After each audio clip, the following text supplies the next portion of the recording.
Effectivement, Philippe Bas, est-ce que vous avez été surpris par cette déclaration de Jean-Louis Debré qui dit que Matignon avait très envie de reporter les régionales et les départementales après la présidentielle? Il y a eu déjà au mois de juin dernier, à la suite d'un déjeuner avec des représentants des régions, du président de la République, une polémique naissante qui a vite été atteinte. Ce que je peux vous dire, c'est qu'on ne reporte pas les élections pour des motifs de convenance personnelle. Et on ne peut pas confiner la démocratie. C'est très important de respecter les échéances. Il peut y avoir des circonstances tout à fait extraordinaires dans lesquelles on est obligé de repousser un scrutin. Je ne suis pas sûr qu'on était obligé de le faire pour les élections régionales et départementales de mars. Mais enfin, maintenant, il était trop tard pour ne pas les reporter de quelques semaines.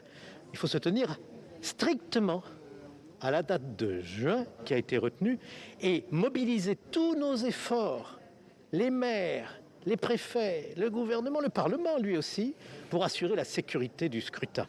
On va à l'école, on va au travail, même pendant le Covid, on prend les transports en commun quand on est citadin, on va naturellement dans les hypermarchés. On doit pouvoir, en toute sécurité, et j'insiste sur ce point, aller voter, faire son devoir électoral, sans prolonger indéfiniment le mandat des élus. C'est aux citoyens de décider maintenant qui va gouverner leur région, qui va gouverner leur département, sans reporter, pour des raisons politiques que je ne veux pas imaginer, après les présidentielles, c'est-à-dire en donnant aux élus, mettons, 18 mois de plus de mandat. Ça, c'est les électeurs qui décident tout de même. Effectivement, on voit bien que politiquement, cette déclaration de Jean-Louis Debré montre que l'exécutif craint que les régionales ne propulsent des candidats potentiels de la droite à la présidentielle, comme Xavier Bertrand ou Valérie Pécresse.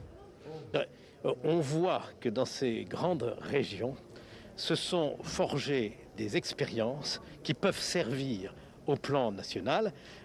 Vous avez cité Valérie Pécresse, Xavier Bertrand, vous auriez pu citer Laurent Wauquiez, peut-être même d'autres. En tous les cas, ceux qui tiennent les rênes des régions sont des personnalités politiques qui ont des choses à dire dans le débat national. Donc pour vous, c'est important que ces régionales se tiennent justement dans ce calendrier avant la présidentielle. Nous sommes tous des démocrates. C'est quand même assez simple de dire qu'on ne manipule pas les échéances électorales. Le Covid est une chose. La question qui nous est posée, ce n'est pas la date, c'est quelles sont les conditions à réunir pour assurer la sécurité sanitaire du scrutin.